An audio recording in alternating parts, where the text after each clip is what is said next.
अस्सलाम वालेकुम। तो आज हम पढ़ेंगे चैप्टर 2 का एक छोटा सा टॉपिक जिसका नेम है solving problem for motion under gravity. ठीक है, अंडर ग्रेविटी उन्होंने लिखा हुआ है, ठीक है, मिस्टेक से, लेकिन हम यहाँ पे जो भी इक्वेशन ऑफ मोशन पढ़ेंगे वो क्या होंगी, in the form of linear.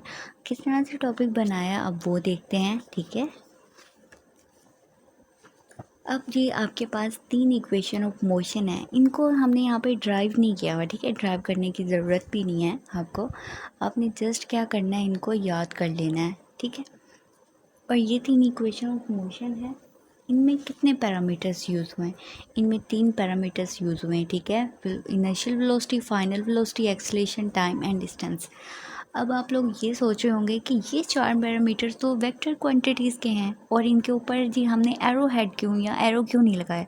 वो हम इसलिए हमने यहाँ पे एरो नहीं लगाया क्योंकि हम यहाँ पर जो भी बात करें वो इनकी मैग्नीट्यूड के बारे में बात करेंगे। ठीक है, डायरेक्शन हम इसमें कोई भी डायरेक्शन की बात नहीं करेंगे। ठीक है, हमने वेक्टर क्वांटिटीज़ की मैग्नीट्यूड के बारे में बात करनी है। ठीक है, एज अ स्केलर, इन वेक्टर क्वांटिटीज़ को हम इन इक्वेशन में एज अ स्केलर इस्तेमाल करेंगे। ठीक है, क्या है फर्स्ट इक्वेशन ऑफ मोशन, आपकी फर्स्ट इक्वेशन ऑफ मोशन है final velocity is equal to initial velocity plus AT।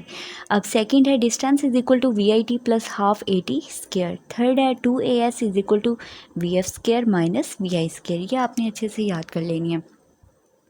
अब ये इक्वेशन ऑफ मोशन जो है ये इस्तेमाल कहाँ पे होती हैं या कहाँ पे अप्लाई कर सकते हैं, उनकी लिमिटेशन जो है वो ये 4 पॉइंट्स में मेंशन की गई।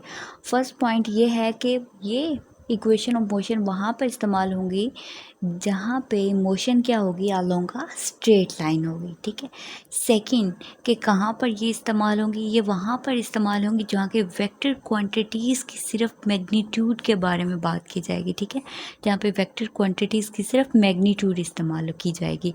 और कहाँ पर ये इस्तेमाल होंगी, फिर ये वहाँ पर इस्तेमाल होंगी जहाँ पे एक्सेलेरेशन क्या होगा, यूनिफॉर्म होगा, या एक्सेलेरेशन क्या होगा, कांस्टेंट। ठीक है, और फोर पॉइंट ये है कि the direction of initial velocity is taken as positive, other quantities which are in the direction of initial velocity are taken as positive, the quantities in the direction opposite to the initial velocity are taken as negative. अब क्या है, कुछ बस एक lines पढ़ लिया, इसकी समझ तो नहीं आई होगी ना। अब मैं आपको बताती हूँ कि कैसे। इनिशियल वेलोसिटी को आपने क्या लेना है, एज अ रेफरेंस लेना है। ठीक है, रेफरेंस पॉइंट आपने ले लिया इनिशियल वेलोसिटी। आप एज्यूम कर लेते हो कि इनिशियल वेलोसिटी जो है वो क्या है, पॉजिटिव। किस डायरेक्शन में, इस डायरेक्शन में है, और ये क्या है, पॉजिटिव। अब आपके पास ये अदर वेक्टर क्वांटिटीज़ हैं। ठीक है, अदर वेक्टर क्वांटिटीज़, अब ये वेक्टर क्वांटिटीज़ तब पॉजिटिव होंगी जब ये किस डायरेक्शन में होंगी, ये इन द डायरेक्शन किसकी, इनिशियल वेलोसिटी की डायरेक्शन में जब होंगी तभी ये क्या होंगी, पॉजिटिव होंगी। अगर ये इस इनिशियल वेलोसिटी की क्या डायरेक्शन के अपोजिट होंगी तो ये क्या होगी, नेगेटिव। अगर ये सेम डायरेक्शन में होंगी, इनकी क्या होंगी, पॉजिटिव।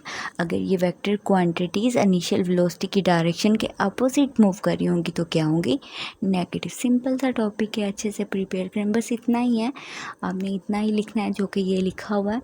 और हमारी वीडियोस को लाइक करें, सब्सक्राइब करें हमारे चैनल को, और अपना बहुत सारा ख्याल रखें। अल्लाह हाफिज़।